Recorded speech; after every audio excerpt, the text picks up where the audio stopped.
Alright guys, back with the old Ford. It's time to, where's my finger at? Time to deal with this little booger. Hey Mom, look, the boys are back in town. So, as you could probably tell, there's two master cylinders in there. One's connected, one's got plugs in it. They're both rusty. I haven't opened either one of them to see if there's any go-go juice in there, but right now my brake pedal goes to the floor and it doesn't do anything. The brakes work, well, the e-brake works, so it works really well, so I'm not worried about that. But I'm kind of scared to open that thing. Hopefully it's new and it's just rusted, but we're gonna see. It's got plugs, so just hope. So as you can see, looks like it's got plugs in it, which is good. But get the old trusty dusty tool you need, only tool you need really to work on these. And let's see what we got in here. These things are always such a, oh my goodness. She's brand new. Brand new. That is a freaking blessing. Look, this side down. It's beautiful. Okay. So we know that's good. I don't know why it's so rusty, but who knows? So now I'm gonna figure out which line goes where, because there's that one obviously goes to the front, but yeah, let's see what we got going.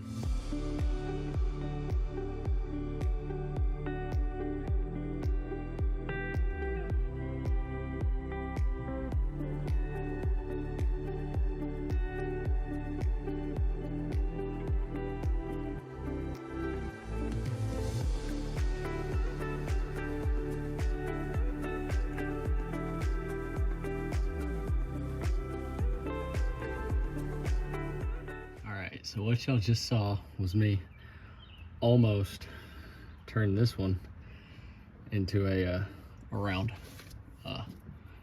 bushing, or around fitting. Now you gotta figure out how's this going here. So yeah, that looks about right.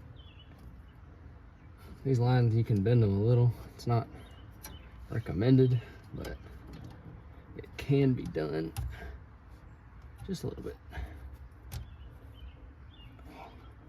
Go on. Thread.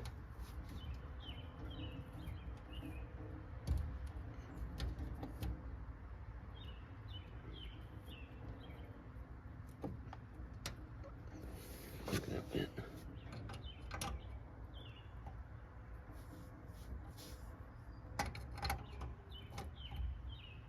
Yeah, she's in. All right, so now that's in. Yeah, I don't know what's gonna exactly happen now. So I guess I need to start checking all the other brake lines on the truck and make sure that they're all somewhat intact. I'm going tomorrow and buying a set of hose wrenches, because that was nerve-wracking, and I feel like I'm gonna have to get down there and bleed the slave cylinder, so I will most likely be having some new tools tomorrow. Yeah, see, that one's wanting to strip. There we go, that's in. That one, I don't have the right size for that, so let me clamber out of the engine bay. Yeah, the best part about these old trucks is I'm sitting in the engine bay working on it. Try that in a 2022 Toyota Corolla. Ugh. That 9/16, right? No, 1/2 inch.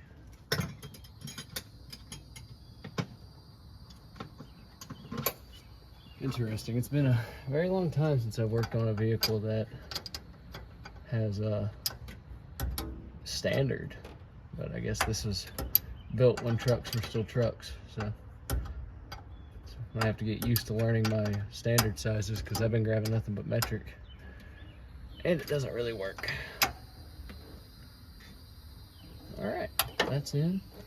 Bung's in. So now, I guess those are in.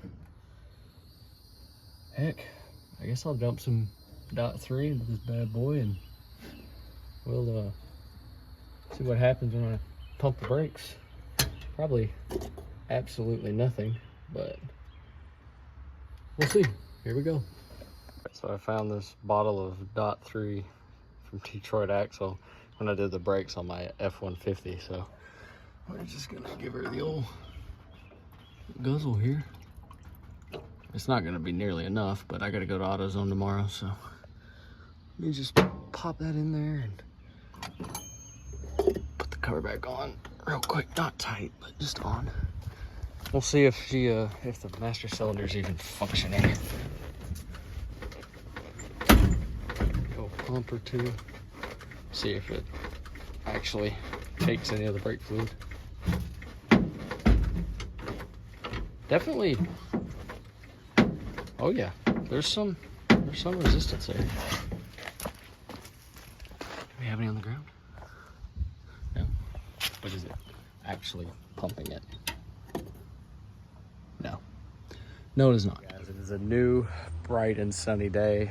I spent all morning running around, kind of doing a parts run, collecting material, stuff that I'm gonna need to basically get this thing where it needs to be, hopefully running and driving. I've got parts on order that'll be here. I'm hoping by Sunday the fuel tank should be here, and that'll be the last thing. I think the fuel pump comes today, the carburetor, and something else comes tomorrow, and then the fuel tank will be here Sunday. So that'll be good. But as for today, I have a lot of parts, and a lot of stuff happened last night off camera that frustrated me. So let's see what we got. So last night I was working on the front brake caliper, trying to get the bleeder screw out, and it turned into a round bolt real quick. So passenger side came off just fine, so I'm not worried about it. But I got a new caliper on order because I can't buy the individual fitting, and I bought an extractor set to hopefully get it out, and I'm not even gonna fool with it. The caliper was only 36 bucks, so quick and easy. I can return those, or I might just keep them because I feel like I'm gonna need them with some of the bolts on this thing. But basically what I got filler neck and vent hose for the new fuel tank, a new fuel sending unit. I believe that's a Spectra sending unit. So new tank, new sending unit, new hoses, all that'll be good. While you got it down, might as well do it. I didn't want to reuse the old one because it was crusty and there's no telling what kind of contaminants were in it. I got a transfer pump just in case. It was like 12 bucks, Harbor Freight, you know, whatever. Got some bigger hose clamps to obviously replace these, but I didn't know this one was going to come with one. That's fine. I'm going to need one for the tank side anyways. Extractor kit. Picked up a set of flare nut wrenches for the brake lines and fuel lines and stuff, because y'all saw the one in the engine bay on the master cylinder. It almost stripped, so got that. We have a reverse brake bleeder pump, which basically means I can bleed these things by myself by pumping the air back up to the master cylinder instead of trying to get it out through the caliper. 2 bottles of .3 because I'm hoping that's all I'm gonna need because this truck's not very big. Good old big shot of PB Blaster because we're gonna need all of that, and some RTV in case we need it. You never know. A couple of cutoff wheels, a polishing disc, sanding discs, and then these flap wheels for just kind of knocking down the rust on the frame.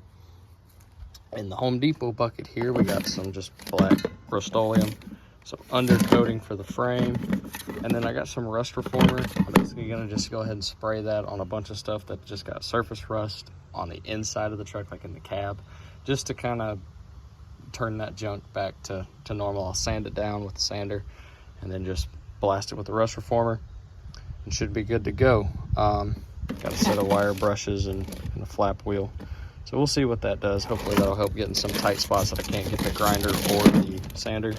And then the most important part, got me some respirator masks because you don't want to breathe this rust in. It's not good for you. It's really not good for you. So we're gonna go ahead and dive in. I gotta pop the caliper off first thing, get that figured out so I can get the new one this afternoon. And yeah, let's get that thing done.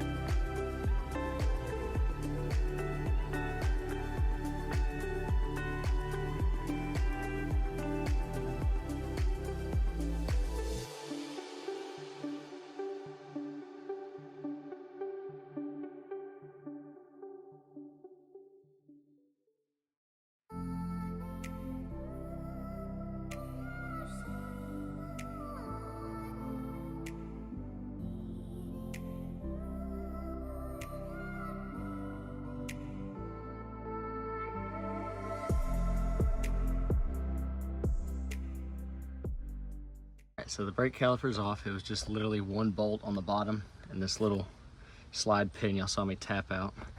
And yeah, it just pops right out. The brake caliper on the back was stuck onto the rotor, so that's why I had such a hard time prying it out. But that is out, and now I just gotta wait on the new part to get here before I can finish the brakes up. So right now the brakes are gonna be on hold, but we got some other things to tend to, so we're gonna get started on those.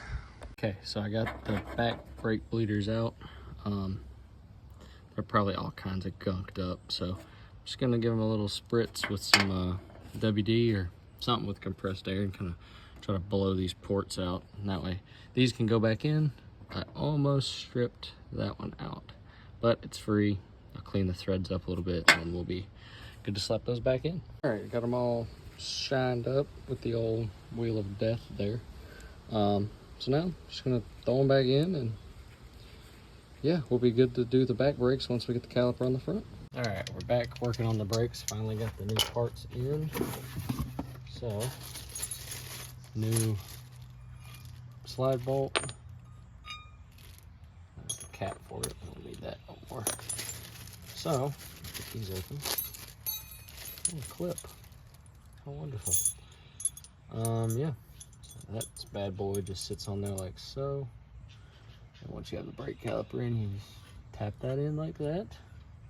We don't need this old rusty bolt no more. So let's see, what is this? It's gonna be a 9/16. Beautiful. All right, let's get this new one on. First, get these pads.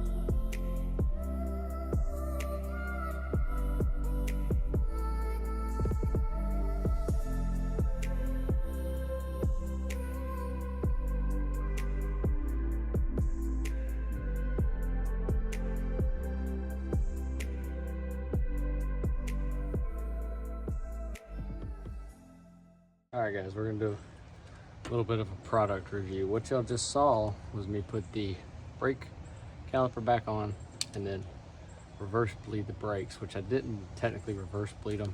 I just did a one-man bleed. Basically what I did, took the old 10mm, I took this fancy little contraption from Harbor Freight. This end goes into the bleeder valve, and I just sandwiched the wrench between it and the end of the bleeder valve so I could just turn it back. What you do, crack that bleeder valve open, pump this thing, it builds up pressure inside this chamber, which pulls the brake fluid through. It kind of kick-started. I got in the truck and actually hit the brakes. Stomping on the brakes pretty good, like you normally would when you bleed them. It works substantially faster. It cuts out all the middleman. But That came out of the back. Nice and chunky. We're gonna get rid of this into this bottle. Oh my gosh, it's like dirt. And now, all of our brake lines, look what was in the back brake. It's absolutely rancid. Now that our brakes are bled, and we have all new fluid through it, no lines busted, so that's good. Yeah, we have brakes again. We're about ready to drive this thing, hopefully, but we'll see. Till next time, guys, this has been Shag's Shop. Hope y'all enjoyed.